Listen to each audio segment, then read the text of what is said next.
Romans chapter 3. I hope everyone is ready for your memory verse. Okay. Ano ba kayo? Alright. Sino yun nasa Zoom? Before I proceed, no,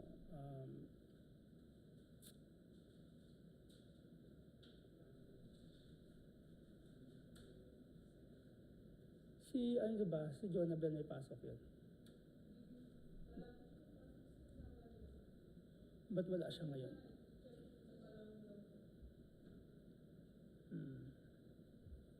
I feel sorry. Kasi what I'm trying to encourage you, walang problema may pupuntahan kayo, but then again, don't forsake yung gawain ng Panginoon. Anong oras kayo nagising? Alas 4, di ba? 3:30. Pero pag sa gawain ng Panginoon, walang nagigising ng ganun. Almost late. Na yun yung mga nakakalungkot sa mga kapatiran. Pinapayagan kayo not to be up to but see to it kung ano yung ginagawa nyo secular, social, gawin nyo spiritual. Sayang yun, si Jonabel, wala naman pasok yun. Sana, spare na lang niya yung time niya sa pagpunta ng vesper service. Nakakalungkot yung ganun. Marami mga kapatiran ngayon, pag walang sumusundo, hindi sila umaaten. I feel sorry for them. Hindi sila nabubuhay by grace. They are just living in their convenient. Convenient yun eh. Kapag walang susundo, walang aaten. Hindi tayo tinawag ng Diyos na maging tamad. Hindi tayo mga tamad. Kung dati tamad tayo, nung tayo kumilala sa Panginoon, tanggalin yung katamaran natin. Ako'y kanina pa nalulungkot. Friday dapat nandito sila. Pero iba inuna nila. Pag walang susundo, walang atin. Sa susunod, walang susundo. Tignan natin kung sino totoong sumusunod sa Panginoon. Walang magpaparamdam na mga driver. Kasi doon lang sila umaasa sa sundo. Paano kung wala ng driver? Hindi ako obligated na magsundo. You are not obligated na magsundo. They are obliged to go without even walang taga-sundo.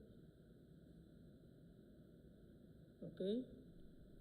So see to it,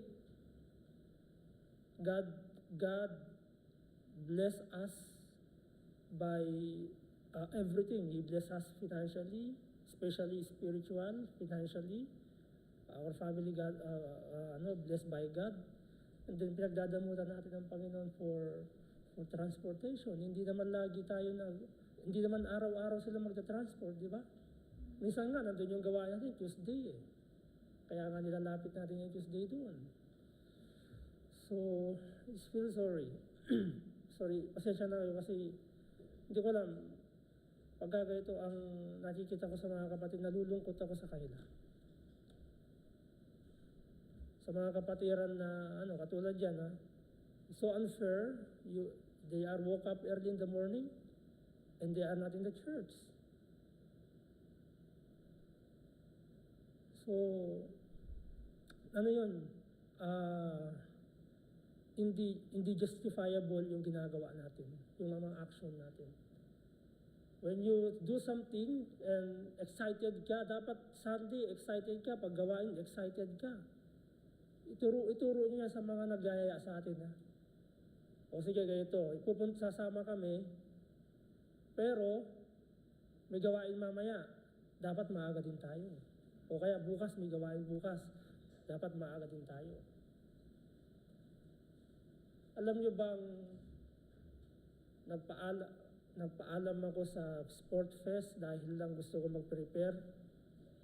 at gusto kong maihanda yung katawan ko.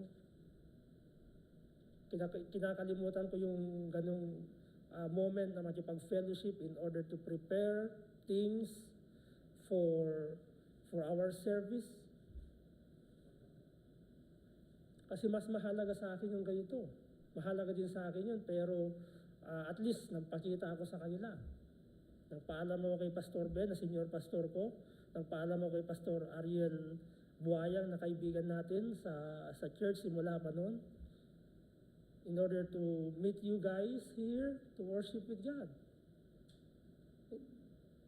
Dapat maging responsible tayo in our actions.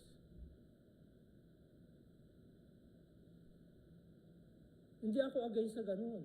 Pinapayagan ko kayo lahat, but see to it na walang madadamay sa gawain ng Panginoon.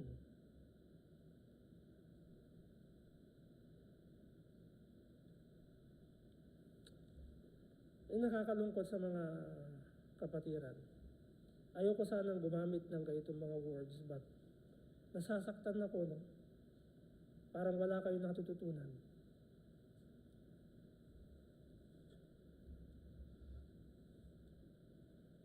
Hindi ko pinaraktis at hindi turo sa inyo yung maging irresponsible pagdating sa Panginoon. And yet,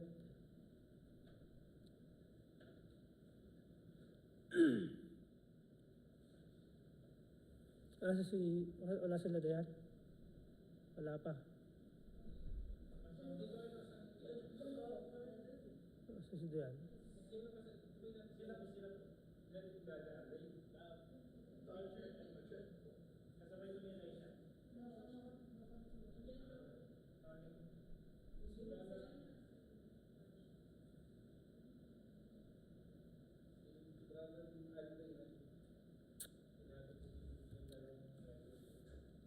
Walang pasok ang Manuel, wala sila dito.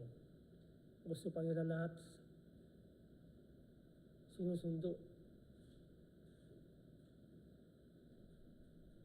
Lahat ng convenient ibinibigay natin sa kanila para lang makapag-church sila. Hanggang ba dumating si Kristo, tayo pa rin susundo sa kanila? Hindi ba sila natuto gumamit ng kanilang pera para mag-taxi?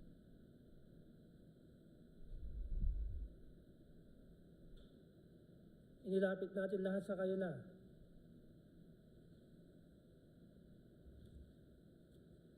Dapat may natututo.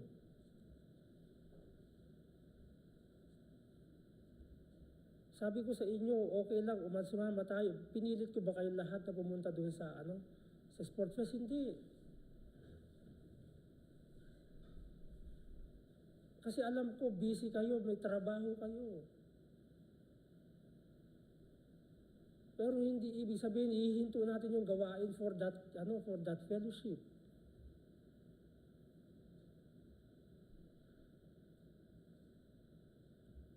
Ganun ang gawin natin. Pag may gawain, may ibang gawain, see to it na spare nyo yung, hindi ibig sabihin na ihinto natin yung isang gawain para sa ibang activities. Alam niyo kung bakit natin ginawa yung vesper service? Kasi marami ako napapakinggan sa inyo, Pastor, they are available only Friday. So we make it Friday. At the same time, we do worship. It is worship. Nagsasamba tayo sa Panginoon, not because of me.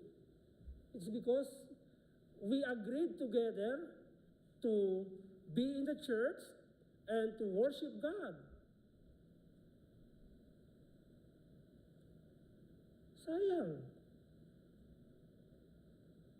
Nagpe-prepare yung mga preacher para lang nagsusunog ng kilay, nagpupuyat para lang maibigay yung tama, yung katotohanan ng salita ng Diyos. Then, they just neglect and ignore yung calling ng Panginoon.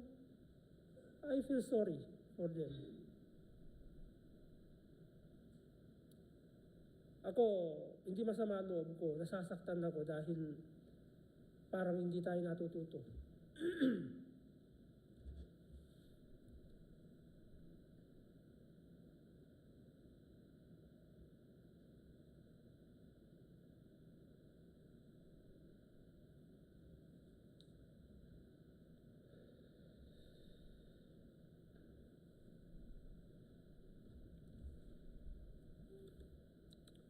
Ayun yung tubig, Elijah.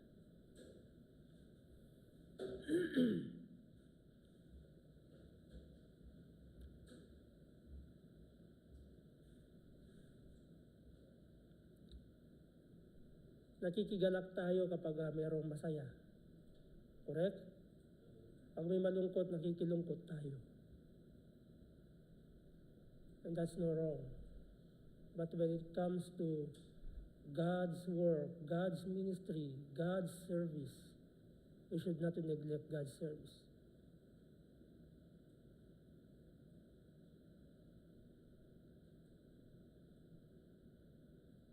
Sino nagdi-disciple kay Jonah?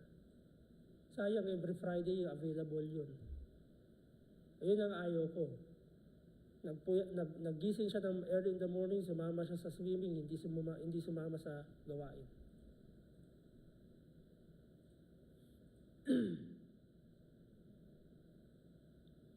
Sister Grace, walang pasok. Manuel, walang pasok.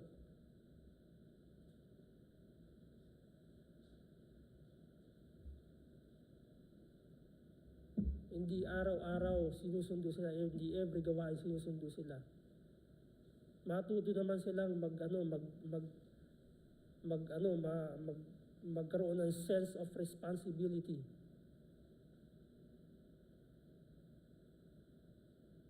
How many years na? 5 years, ganun pa rin yung style natin. Walang mangyayari sa atin dito. Magkanya-kanya na lang tayo. Kung gusto nyo, bumalik na lang kayo sa pagkakatoliko ninyo. Kung ganyan, walang natututo. Sayang, it's our privilege to serve God. And yet, hindi natin ginagampanan yung opportunity na binibigay sa atin ng Diyos.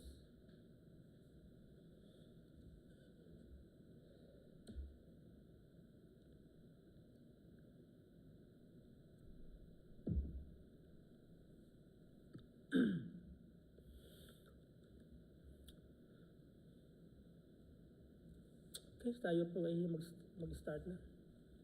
Please turn your Bible with me, Romans